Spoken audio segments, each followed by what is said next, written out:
Hello friends, എല്ലാവർക്കും good morning. അപ്പോൾ എല്ലാവർക്കും വരും വീക്കിൽ ഒരു അത്യുഗ്രൻ പ്രൊമോയിലേക്ക് തന്നെ സ്വാഗതം. അങ്ങനെ നമ്മുടെ രാഹുലിനോട് ശാരി ഓരോരോ കാര്യങ്ങൾ പറഞ്ഞുകൊണ്ടിരിക്കുക. നിങ്ങൾ അവിടെ ഇങ്ങനെ ഇരുന്നോ ഒളിച്ചും പാത്തും, നാളെ നമ്മുടെ മകളുടെ ജീവിതം അവസാനത്തിലാവും. അതുകൊണ്ട് തനിക്ക് സന്തോഷമാവുമല്ലോ. നമ്മുടെ മോളുടെ ജീവിതം തകരുന്നത് കാണാനാണല്ലോ താൻ ആഗ്രഹിക്കുന്നത്. എൻ്റെ ശാരി, നീ വെറുതെ ആവശ്യമില്ലാത്ത പറയുന്നത് എന്തിനാ? എനിക്ക് അങ്ങനെ ആഗ്രഹമൊന്നുമില്ല. പിന്നെ എന്തിനാ നിങ്ങൾ പോയി മറിഞ്ഞിരിക്കുന്നേ? ഞാൻ മറിഞ്ഞിരുന്നൊന്നും അല്ലല്ലോ, എന്നെ അവിടെ നിന്ന് ഇറക്കി വിട്ടതല്ലേ. ഞാനിനി വീണ്ടും തിരിച്ചു വന്ന അവൾ എന്നെ ആട്ടിപ്പായിക്കില്ലെന്ന് എന്തോ ഉറപ്പ്? ദേ, നമ്മുടെ മോൾ എന്തൊക്കെയോ അറിഞ്ഞു തുടങ്ങിയിട്ടുണ്ട്. അതുകൊണ്ട് ഇനി സൂക്ഷിച്ചേ മതിയാവും. ഓരോ കാര്യവും അവൾ അറിഞ്ഞു തുടങ്ങിയതുകൊണ്ട് നമ്മളെല്ലാം മനസ്സിലൊതുക്കി വെച്ചിട്ട് കാര്യമില്ല. എല്ലാ കാര്യങ്ങളും മോളോട് പറഞ്ഞ് അവളുടെ മനസ്സ് ശാന്തമാക്കണമെങ്കിൽ നിങ്ങളും കൂടെ അവിടെ വേണം. അത് കേട്ടതും നമ്മുടെ രാഹുൽ, ഞാനിപ്പോൾ എന്തായാലും അങ്ങോട്ട് വരാൻ ഉദ്ദേശിക്കുന്നില്ല. എനിക്കങ്ങോട്ട് വരേണ്ട കാര്യമില്ല. കാരണം എന്നെ ആട്ടി ഇറക്കിയെന്ന് വീട്ടിൽ നിന്ന് ഞാനെന്തിനാ വരുന്നേ? എന്നാൽ പിന്നെ നിങ്ങൾ അവിടെ തന്നെ കടിച്ചു തൂങ്ങ്. നിങ്ങളുടെ നട്ടലിന് കുഴപ്പമൊന്നുമില്ലല്ലോ. ഇനി അത് ഇരിക്കുവാണോ? ഇനി ശരിയായി കഴിഞ്ഞാൽ ആ കിരൺ തന്നെ വീണ്ടും നിങ്ങൾക്ക് പണി തന്നോളും. അത് കേട്ടതും രാഹുലാകെ ദേഷ്യപ്പെടും. ശാരി, നീ വെറുതെ അനാവശ്യം പറയരുത്. എൻ്റെ നട്ടലിന് കുഴപ്പമൊന്നുമില്ല. അങ്ങനെ എന്തെങ്കിലും സംഭവിച്ചാൽ ഞാൻ നോക്കിക്കോളാം. എന്നെ വേണ്ടാത്തവർക്കരികിലേക്ക് ഞാൻ വരുന്നുമില്ല. എന്നാൽ നിങ്ങളൊന്ന് മനസ്സിൽ കുറിച്ചിട്ടോ. ഇത്രയും നാൾ നിങ്ങൾ ജീവിച്ചത് നിങ്ങളുടെ മോക്ക് വേണ്ടിയല്ലേ. ഇനി ആ മോള് പ്രാന്ത് പിടിച്ചലയുന്നത് നിങ്ങൾക്ക് കാണേണ്ടി വരും. നിങ്ങൾക്ക് അത് കാണേണ്ടി തന്നെ വരും. അതുകൊണ്ട് ഞാൻ പറയുന്നത് സൂക്ഷിച്ച് കേട്ടോ. നിങ്ങളുടെ മോളെ രക്ഷിക്കണമെങ്കിൽ നിങ്ങളും കൂടെ ഇങ്ങോട്ട് വരണം എന്നും പറഞ്ഞുകൊണ്ട് ശാരി ഫോൺ കട്ട് ചെയ്യുക. ഈ സമയമാണെങ്കിൽ ശാരി ഫോൺ കട്ട് ചെയ്ത് കഴിഞ്ഞ് രാഹുലിനാകെ ടെൻഷനായി. ഈശ്വര, എൻ്റെ മോളോട് ഞാൻ എന്താ പറയുക? അവളെ എങ്ങനെയാണ് രക്ഷിക്കുക? ഒരു പിടിയും കിട്ടുന്നില്ലല്ലോ.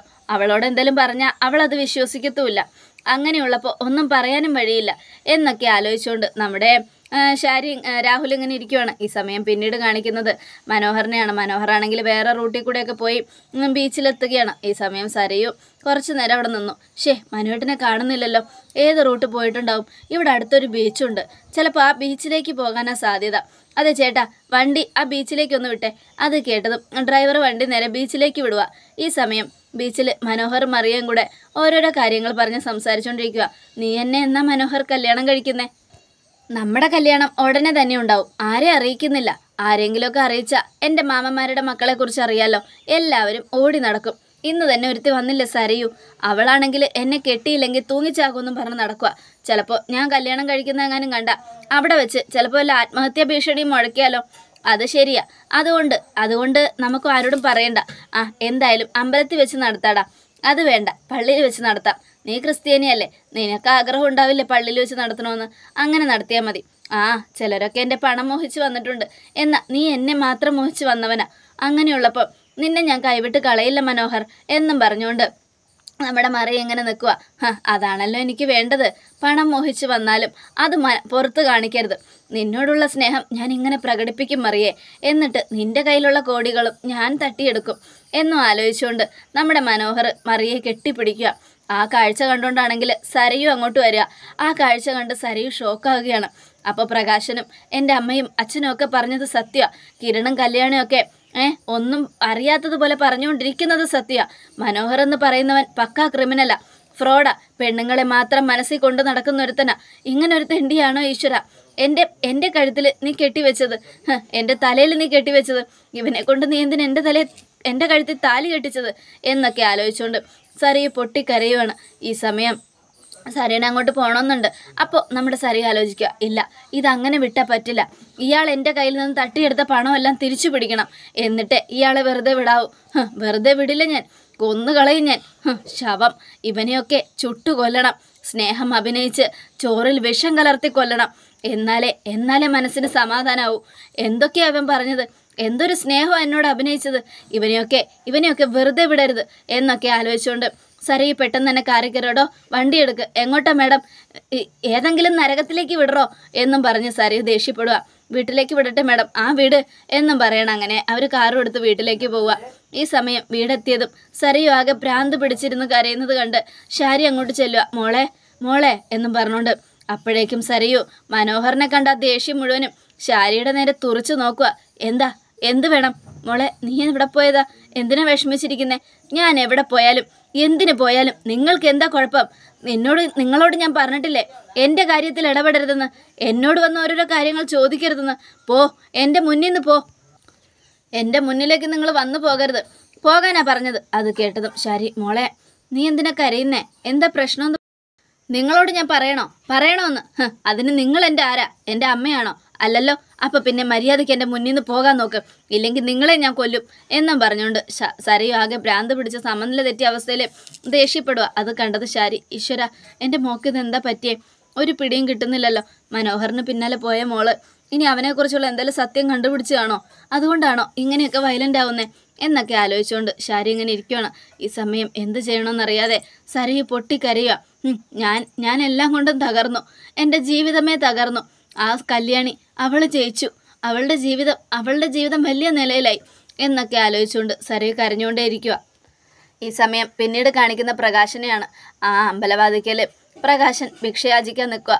അതെ, ദീപ വരുന്ന അമ്പലമാണ്. ദീപയെ കാത്തു തന്നെ മനഃപൂർവ്വം നിന്നതാ. ഈ സമയം കൃത്യസമയത്ത് തന്നെ ദീപ എത്തി. ക്ഷേത്രത്തിലേക്ക് അകത്തേക്ക് പോയ ദീപ അങ്ങനെ തിരിച്ചു വരികയാണ് പ്രാർത്ഥിച്ചൊക്കെ കഴിഞ്ഞിട്ട്. അപ്പോൾ പ്രകാശൻ, ദീപേ ഒന്ന് നിൽക്കുമോ എന്നും പറയാം. അപ്പോൾ ദീപ അവിടെ നിന്നു.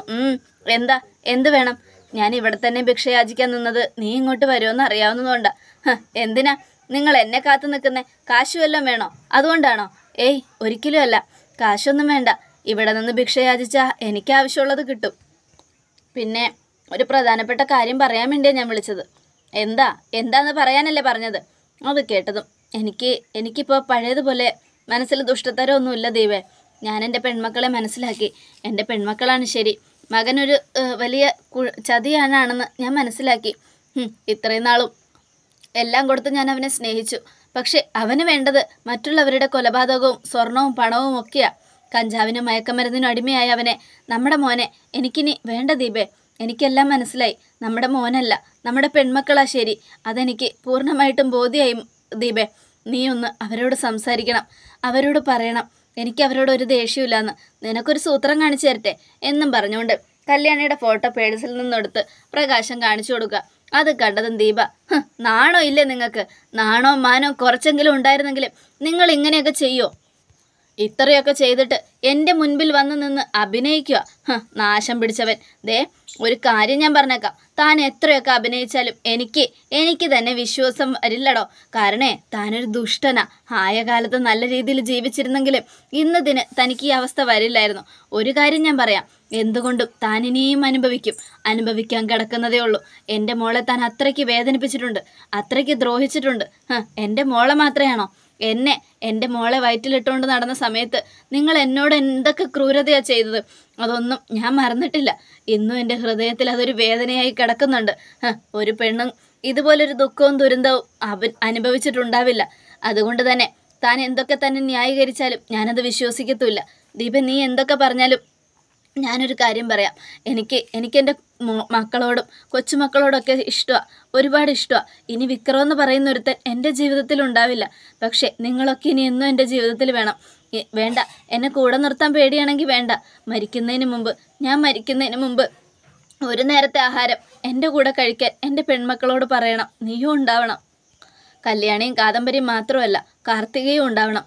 എല്ലാവരും വേണം എനിക്ക്. എടോ, തനിക്കറിയോ, നല്ലൊരു ജോലിയാണ് ഇന്ന് ബാലണ്ണന് കാർത്തികമോള് കൊടുത്തിരിക്കുന്നത്. അതൊക്കെ അയാളുടെ നല്ല മനസ്സുകൊണ്ടാണ്. നന്നായി ജീവിച്ചിരുന്നെങ്കിൽ തനിക്കും നല്ലതേ വരുവുള്ളായിരുന്നു. എന്തിന്? സോണിമോളെക്കുറിച്ചൊന്ന് ആലോചിച്ച് നോക്ക്. സോണിമോളുടെ ജീവിതത്തെക്കുറിച്ച് ആലോചിച്ച് നോക്ക്. എന്ത് നല്ല കൊച്ചായിരുന്നു. അതുപോലൊരു മരുമകളെ കിട്ടാൻ നമ്മൾ പുണ്യം ചെയ്യണമായിരുന്നു. എന്നിട്ടും ആ കൊച്ചിൻ്റെ ജീവിതം പോലും തകർത്തു തൻ്റെ മകനും താനും കൂടെ ചേർന്ന്. അതുപോലും മനസ്സിലിട്ടുകൊണ്ട് താൻ ഇത്രയ്ക്ക് ക്രൂരത ചെയ്യാൻ തനിക്ക് എങ്ങനെയാണോ മനസ്സ് വന്നേ?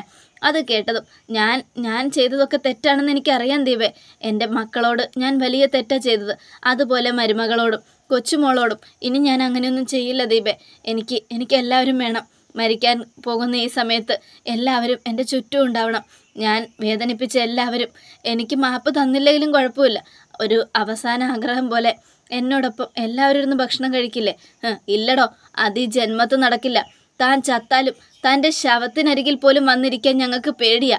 അത്രയ്ക്ക് ദുഷ്ടനതാൻ എന്നും പറഞ്ഞുകൊണ്ട് ദീപ ദേഷ്യപ്പെട്ട് അങ്ങ് പോവുക. ഇതെല്ലാം കേട്ടതും നമ്മുടെ പ്രകാശൻ്റെ ചങ്ക് നുറുങ്ങിപ്പോവുക. അപ്പോൾ അവിടെ ഇരിക്കുന്ന ഭിക്ഷക്കാർ, ആരാത്? എൻ്റെ ഭാര്യയായിരുന്നു. അഹങ്കാരം കൊണ്ട് അവളെയും ഞാൻ ഡിവോഴ്സ് ചെയ്തതാ. എന്ത് ചെയ്യാനാ, എല്ലാം എൻ്റെ തലവിധി. ഞാനൊരു വലിയ ദുഷ്ടനായിരുന്നു. പെൺമക്കളെയൊക്കെ തള്ളിക്കളഞ്ഞ് മകനെ മാത്രം സ്നേഹിച്ചൊരു ദുഷ്ടൻ. എന്നാൽ ഇന്ന് ഞാൻ മനസ്സിലാക്കി, മകനല്ല മകളായിരുന്നു ശരിയെന്ന്. പക്ഷേ ഞാൻ മനസ്സിലാക്കിയപ്പോൾ എന്നെ മനസ്സിലാക്കാൻ ആരുമില്ല. അതങ്ങനെയാടോ. നല്ലവരാവേണ്ട പിന്നീട് നല്ലവരായിട്ടൊന്നും ഒരു കാര്യവുമില്ലടോ. ഇങ്ങനെയൊക്കെ തന്നെയാണ് ജീവിതം. ഇത്രയേ ഉള്ളൂ. കാരണം നമ്മളൊരാപത്തിൽ പെടുമ്പോഴേ മറ്റു പലരെയും നമ്മൾ മനസ്സിലാക്കൂ. അത് മനസ്സിലാക്കി വരുമ്പോഴത്തേക്കും അവർ നമ്മളെ വെറുത്ത് ഒരുപാട് ദൂരെ അങ്ങ് ഒതുങ്ങി പോയിരിക്കും. അതുകൊണ്ട് ഇനി താൻ അതൊന്നും ഓർത്ത് കരഞ്ഞിട്ട് കാര്യമില്ല. തൻ്റെ ജീവിതം തകർന്നു എന്ന് തന്നെ കരുതുക. അല്ലാതെ ഇപ്പം ഞാനെന്ത് പറയാനാ? അതെ ചേട്ടാ, എനിക്കൊന്നും പറയാനില്ല. ഞാൻ ആരുടെ മുൻപിലും ന്യായീകരിച്ചിട്ടും കാര്യമില്ല. അത്രയ്ക്ക് ദ്രോഹം ചെയ്ത് തന്നെ അംഗീകരിക്കാൻ ആരും തയ്യാറാവത്തില്ല. അതുകൊണ്ട് തന്നെയാണ് എൻ്റെ സങ്കടം എന്നൊക്കെ പറഞ്ഞുകൊണ്ട് പ്രകാശൻ ഇങ്ങനെ പൊട്ടി പൊട്ടി കരയുക. ഈ സമയം പ്രകാശൻ പിച്ചെടുത്ത കാശുമായിട്ട് തുണിക്കടയിൽ പോവുക. തുണിക്കടയിൽ പോയിട്ട് കല്ലുമോന് വേണ്ടി നല്ലൊരു ഡ്രസ്സ് മേടിക്കുക. ഈ ഡ്രസ്സ് എന്തായാലും എൻ്റെ കൊച്ചുമോന് പാകമാവും എന്നും പറഞ്ഞുകൊണ്ട് ആ ഡ്രസ്സും മേടിച്ചുകൊണ്ട് അവിടെ നിന്നും നേരെ ഓഫീസിലേക്ക് പോവുക കല്യാണിയുടെ. അവിടെ ചെന്നപ്പോൾ സെക്യൂരിറ്റി തടയുകയാണ്. അതെ, തന്നോട് പറഞ്ഞിട്ടില്ലേ ഇങ്ങോട്ട് വരരുതെന്ന്? എനിക്ക് കല്യാണി മോളെ ഒന്ന് കാണണം. ഈ ഡ്രസ്സൊന്ന് കൊടുത്തേച്ച് ഞാൻ ഉടനെ പോയിക്കോളാം. കല്യാണി മേടത്തെ കണ്ടത് പോരെ തനിക്ക്? അന്ന് കണ്ടിട്ട് തനിക്ക് കിട്ടേണ്ടത് കിട്ടിയല്ലോ. വീണ്ടും കാണാനായിട്ട് എന്തിനാടോ വലിഞ്ഞു കയറി തരുന്നേ? എടോ, അകത്തിരിക്കുന്നത് എൻ്റെ മകളാ. അവളെ കാണാൻ എനിക്ക് ഒരുത്തൻ്റെ അനുവാദത്തിൻ്റെ ആവശ്യമില്ല. മര്യാദയ്ക്ക് വഴിമാറ്, ഇല്ലെങ്കിൽ ഞാൻ ഇവിടെ നിൽക്കും എന്നും പറഞ്ഞുകൊണ്ട് നമ്മുടെ സെക്യൂരിറ്റിയോട് ദേഷ്യപ്പെടുക പ്രകാശൻ. അപ്പോൾ സെക്യൂരിറ്റി അങ്ങ് മാറിക്കൊടുത്തു. ഈ സമയം പ്രകാശൻ അകത്തേക്ക് വന്നു കിരൺ കല്യാണി ചോദിക്കുക, തന്നോട് പറഞ്ഞിട്ടില്ലേ ഇങ്ങോട്ട് വരരുതെന്ന്? പിന്നെ താൻ എന്തിനാടോ വീണ്ടും വീണ്ടും വലിഞ്ഞു കയറി വരുന്നേ? മോളെ, ഞാൻ വന്നത് ഒരു പ്രധാനപ്പെട്ട കാര്യം മോൾക്ക് തരാനാ. മോളത് വേണ്ടാന്ന് പറയരുത്. ഈ അച്ഛൻ മരിക്കുന്നതിന് മുമ്പെങ്കിലും ചെയ്ത തെറ്റുകൾക്കെല്ലാം പ്രായശ്ചിത്തം ചെയ്യണം.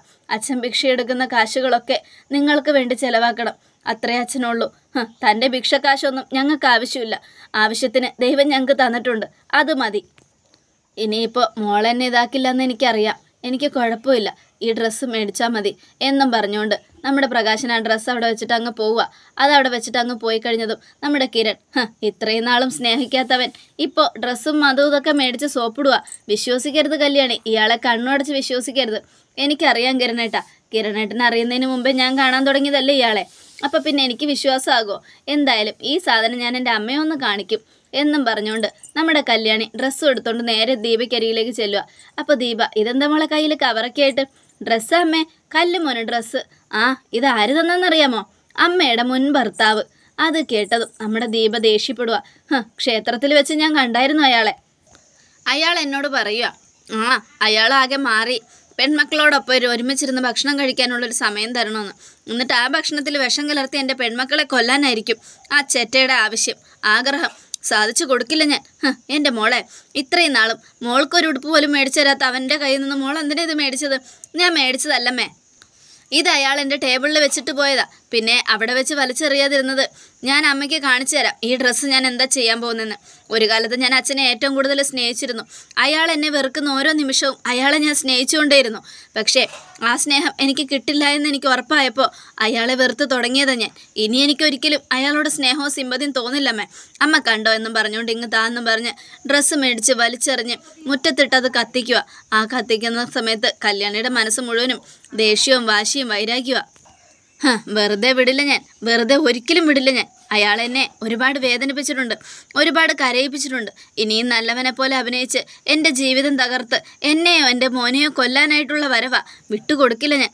അയാളുടെ മകന് വേണ്ടി ഏന്തറ്റം വരെ അയാൾ താഴും, എന്തും ചെയ്യും, എന്ത് ക്രൂരത ചെയ്യാനും മടിക്കാത്ത കാലനയാൾ എന്നൊക്കെ ആലോചിച്ചുകൊണ്ട് കല്യാണി ഇങ്ങനെ ഡ്രസ്സ് കത്തിച്ചുകൊണ്ടിരിക്കുക. എന്നാലും അയാളുടെ ഒരു ധൈര്യേ, എന്തിനാ മോനെ അയാളെ കമ്പനിയിലൊക്കെ കയറ്റുന്നത്? ഞങ്ങൾ കയറ്റിയതല്ലമ്മേ, ഇടിച്ച് കയറി വരുന്നതാ. എന്ത് ചെയ്യാനാ? ഭിക്ഷയെടുത്ത് കിട്ടുന്ന കാശുകൊണ്ട് എല്ലാവർക്കും എല്ലാം മേടിച്ചു കൊടുക്കണമെന്ന് അയാൾ പറയുന്നേ. ചെയ്ത പാപങ്ങൾക്കൊക്കെ പ്രായശ്ചിത്തം തേടണമെന്ന്. അയാൾ എത്ര മുങ്ങി കുളിച്ചാലും അയാൾ ചെയ്ത പാപം അയാളെ വിട്ടു പോകില്ല മോനെ. കാരണം നിസാര ദ്രോഹമൊന്നുമല്ല, വലിയ ദ്രോഹം അയാൾ ചെയ്തിട്ടുള്ളത്, ഒരുപാട് വലിയ ദ്രോഹം. ആ ദ്രോഹമൊന്നും അയാളുടെ തലയിൽ നിന്നും മാഞ്ഞു പോകില്ല. എൻ്റെ മോളോടും കാർത്തിക മോളോടും അയാൾ ചെയ്ത ക്രൂരതകൾ എനിക്ക് മറക്കാനോ പൊറുക്കാനോ കഴിയില്ല മോനെ. എത്ര ജന്മം എടുത്താലും അയാൾ ചെയ്ത പാപം തീരില്ല എന്നും പറയാം. എനിക്കറിയാമേ. എന്തായാലും അയാളെ ഇനി കൂടുതലൊന്നും ഞങ്ങൾ സ്നേഹിക്കാൻ പോകുന്നില്ല, സപ്പോർട്ടും ചെയ്യില്ല. അമ്മ സമാധാനമായിട്ടിരിക്കും എന്നൊക്കെ പറഞ്ഞ് ആശ്വസിപ്പിച്ചുകൊണ്ട് നമ്മുടെ കിരൺ അകത്തേക്ക് പോവുക. ഈ സമയം കല്യാണി തിരിച്ചു കയറി വരികയാണ്. അപ്പോൾ നമ്മുടെ ദീപ, എവിടെ മോളെ ഡ്രസ്സ്? ഞാൻ കത്തിച്ചു. അയാളുടെ മുൻപിലിട്ട് കത്തിക്കേണ്ടതായിരുന്നു. പക്ഷെ അത് ഒരു ഓഫീസ് ആയതുകൊണ്ട് അവിടെ ഇട്ടത് ചെയ്തില്ല. എന്തായാലും അത് കത്തിച്ചപ്പോൾ മനസ്സിനൊരു ആശ്വാസം. ആ വൃത്തികെട്ടവൻ്റെ ഒരു സാധനവും ഇവിടെ വേണ്ട, ആർക്കും വേണ്ട, എൻ്റെ കുഞ്ഞിന് പോലും. അയാളുടെ കാറ്റ് പോലും എൻ്റെ കുഞ്ഞിനരികിലേക്ക് എത്തരുത് എന്നും പറഞ്ഞുകൊണ്ട് കല്യാണി അങ്ങോട്ട് പോവുകയാണ്. ദീപയാണെങ്കിൽ ദേഷ്യത്തോടെ ഇങ്ങനെ നിൽക്കുകയാണ്. അപ്പോൾ ഇതിനേക്കാൾ തകർപ്പൻ വിശേഷങ്ങളോട് നടക്കാമെന്ന് എല്ലാവരും കാത്തിരിക്കുക. എല്ലാവർക്കും ഒരിക്കൽ കൂടെ നല്ലൊരു ശുഭ